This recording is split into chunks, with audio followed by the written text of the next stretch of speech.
नमस्कार, आप देख रहे हैं एनएमएफ न्यूज। मैं आपके साथ शबनम। इस वक्त की बड़ी खबर कोलकाता हाईकोर्ट से आ रही है, जहां से कंटेंट क्रिएटर शर्मिष्ठा पनोली को जमानत मिल गई है। वही शर्मिष्ठा पनोली जिनको अपनी पोस्ट को लेकर बंगाल पुलिस ने गुरुग्राम से गिरफ्तार किया था। आरोप लगाया कि शर्मिष्ठा पनोली की पोस्ट से एक वर्ग की धार्मिक भावनाएं भड़की हैं और वजाहत खान नाम के युवक ने उनके खिलाफ शिकायत की थी, जिसके बाद बंगाल पुलिस ने जल्दबाजी दिखाते हुए गुरुग्राम से शर्मिष्ठा पनोली को गिरफ्तार कर लिया, जिस पर काफी बवाल हुआ। बवाल इसलिए हुआ क्योंकि जो वजाहत खान शर्मिष्ठा पर आरोप लगा रहा था, वो वजाहत खान खुद हिंदुओं के खिलाफ आपत्तिजनक पोस्ट कर रहा था, लेकिन बंगाल पुलिस ने उसके खिलाफ एक्शन नहीं लिया और शर्मिष्ठा को गिरफ्तार करने तुरंत बंगाल से गुरुग्राम पहुंच गई, जिस पर विवाद खड़ा हुआ। बंगाल पुलिस जो है ट्रोल होने लग गई कि मुसलमानों के खिलाफ आपत्तिजनक पोस्ट करना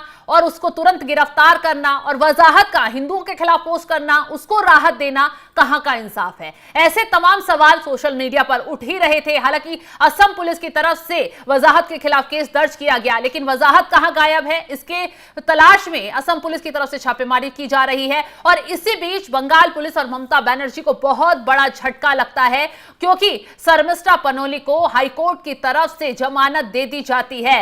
हालांकि मंगलवार को जब कोर्ट में इस मामले पर सुनवाई हुई तो शर्मिष्ठा को राहत नहीं दी गई थी, ना ही जमानत दी गई थी, और उनके वकील से जज की तरफ से कुछ सवाल जवाब भी किए गए थे। ऐसे में अब सुनवाई आगे बढ़ी और अब शर्मिष्ठा को इस मामले में जमानत दे दी गई है। हालांकि कोर्ट की तरफ से शर्मिष्ठा को अंतरिम जमानत देते हुए कई शर्तें लगाई गई हैं। कोर्ट ने शर्मिष्ठा के देश छोड़ने पर पूरी तरह से रोक लगा दी है। अदालत की तरफ से कहा गया, शर्मिष्ठा बिना मुख्य न्यायिक मजिस्ट्रेट की अनुमति के देश से बाहर नहीं जा सकती हैं।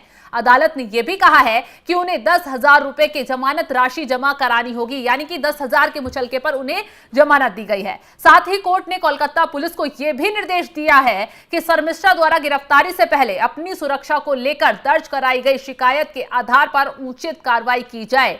शर्मिष्ठा ने दावा किया था कि उनके सोशल मीडिया पोस्ट के बाद उन्हें धमकियां मिल रही हैं और उनकी जान को खतरा है, जिस पर कोलकाता हाईकोर्ट ने सख्ती दिखाई और बंगाल पुलिस को निर्देश दिया है कि शर्मिष्ठा की इस शिकायत पर ध्यान दिया जाए और इस मामले में भी उचित कार्रवाई की जाए। अब इससे पहले जब सुनवाई हुई थी हाईकोर्ट में, तो कोर्ट की तरफ से क्या कुछ टिप्पणी की गई थी, यह भी आपको बता देते हैं। इससे पहले हाईकोर्ट ने शर्मिष्ठा की जमानत याचिका पर सुनवाई करते हुए उनके वकील से कहा था कि वीडियो सोशल मीडिया पर पोस्ट किया गया और ऐसा सुनने में आया है कि इससे एक वर्ग की भावनाएं आहत हुई हैं। बेंच ने कहा था कि हमें अभिव्यक्ति की पूर्ण स्वतंत्रता है, इसका मतलब यह नहीं है कि आप किसी की धार्मिक भावनाओं को ठेस पहुंचा सकते हैं। अगर सजा 7 साल से कम भी हो तो भी पुलिस को किसी को भी गिरफ्तार करने का पूरा अधिकार है। दरअसल ये टिप्पणी इसलिए की गई क्योंकि शर्मिष्ठा के वकील ने कोर्ट में कहा था कि शर्मिष्ठा को इतनी जल्दबाजी में क्यों गिरफ्तार किया गया, कोई नोटिस नहीं दिया गया, ना कोई फोन कॉल किया गया और तुरंत उसके घर पहुंचकर उसे गिरफ्तार कर बंगाल लाया गया। तो इस पर कोर्ट ने टिप्पणी की और साफ साफ कहा 7 साल से कम की सजा का मामला भी है, तो इसका मतलब ये नहीं है कि गिरफ्तारी नहीं हो सकती। भारतीय न्याय संहिता के सेक्शन 35 कि कोई भी शर्त पूरी होने पर पुलिस चाहे तो किसी को भी गिरफ्तार कर सकती है। आपको पहले प्रावधान पढ़ने चाहिए। हाईकोर्ट ने यह भी कहा था कि किसी भी व्यक्ति को ऐसी टिप्पणी करते समय सावधानी बरतनी चाहिए, क्योंकि हमारे देश में विभिन्न समुदाय, जाति, धर्म के लोग एक साथ रहते हैं। कोर्ट ने यह भी तय किया था कि शर्मिष्ठा पनोली के खिलाफ कोलकाता के गार्डन रिज थाने में दर्ज केस को मुख्य माना जाएगा, क्योंकि यह पहले दर्ज किया गया था। उसके खिलाफ दर्ज अन्य सभी मामलों की कार्रवाई बंद की जाएगी। तो शर्मिष्ठा पनोली को जमानत दे दी गई है। धार्मिक भावनाएं भड़काने का केस उन पर दर्ज हुआ था, अब उनको जमानत शर्तों के साथ दी गई है। कोर्ट ने उनके देश छोड़कर जाने पर रोक लगा दी है और साफ साफ कहा है कि शर्मिष्ठा को पूरे केस में जांच पड़ताल में सहयोग करना होगा।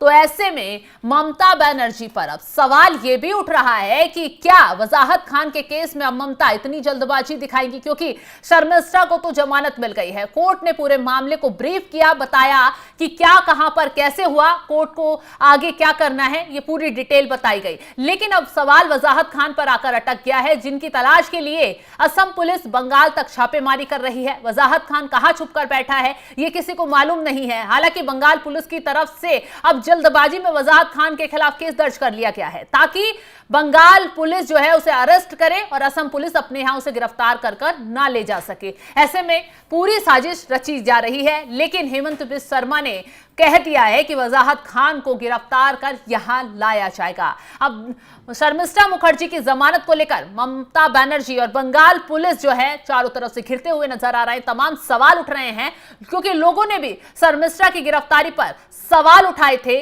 कई नेता भी शर्मिष्ठा के पक्ष में बोलते हुए नजर आए थे कि हां, शर्मिष्ठा ने जो बयानबाजी दी है, जो पोस्ट किया है, वो गलत किया है, लेकिन उसके खिलाफ जो बंगाल पुलिस ने जल्दबाजी में जिस तरीके से एक्शन लिया वो गलत है। फिलहाल शर्मिष्ठा को जमानत मिलने पर आपको क्या है कहना, आप कमेंट कर अपनी राय जरूर बताएं और तमाम खबरों के अपडेट के लिए आप हमारे साथ जुड़े रहें। नमस्कार।